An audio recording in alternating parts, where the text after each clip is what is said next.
I thought Tristan was a really unique get for us.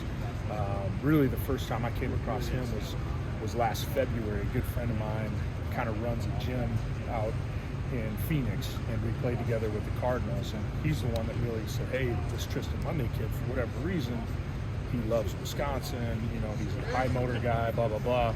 Come back, talk to Coach April. Coach April's like, yeah, I was recruiting him, don't know if he really fits kind of the outside backer role.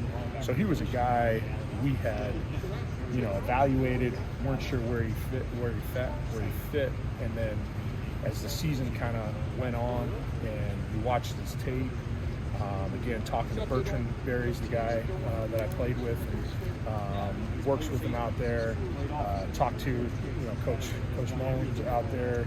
They just won the state title. He's had a number of very highly recruited kids come through, really picking his brain in terms of, do you think he can play with his hand on the ground? Can he get up to kind of that 275, 280 weight range, right? And just kind of doing your due diligence there.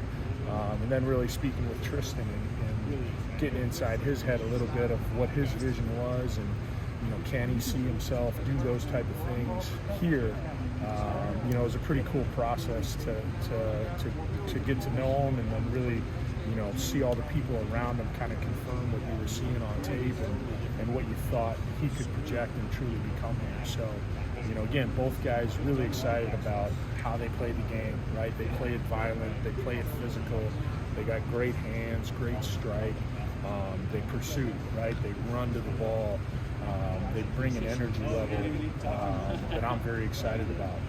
How did you build that relationship with Curtis then when it came to just what he, building that relationship with him and, I'm sorry, don't mind, but just talking about him and just how he talked very highly of you this past weekend, but just, how do you build that relationship with him?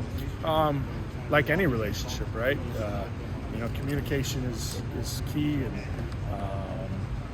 started out, really trying to figure out where he was with us in that process. When I took over, nobody had really been in contact with him for a while, and really thought, his first response was he thought we dropped him, right? And so it was kind of reigniting that interest and expressing to him that, we were very interested.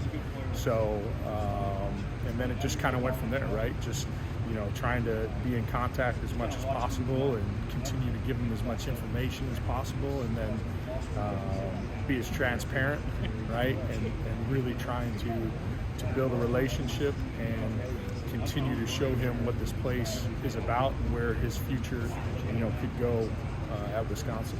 And I know you talked about Tristan and Curtis kind of together at the end of that last answer, but just with Curtis's individual skill set, what stands out for him? And I know he was injured this past year, but again, what I think, Curtis, just explosive get off, right? Violent at the point of attack. When you watch his quote unquote highlight tape, right? It's 10, 12 minutes of what looks like the same play over and over and over again. And so to me, that was one of the most impressive things is, again, a lot of guys you throw on their tape and it's, the first couple plays are wow plays, but some of them are from like multi-angles and there's some filler in there, and you get to about 4 minutes and that, they kind of run out of tape. And just his consistency with that, right? The effort, the passion of playing the game, that's a big piece, I think, in the recruiting process. Is you want to find guys that love and choose to play football, not football chose them or the recruiting hype, right, loves them, right? You want guys that are in it for the right reasons. I'd say, did his top 10 for foods back in March 2020 tip you off or anything? It always helps when Culver's can help swing the vote. Thanks, Ross. Appreciate it.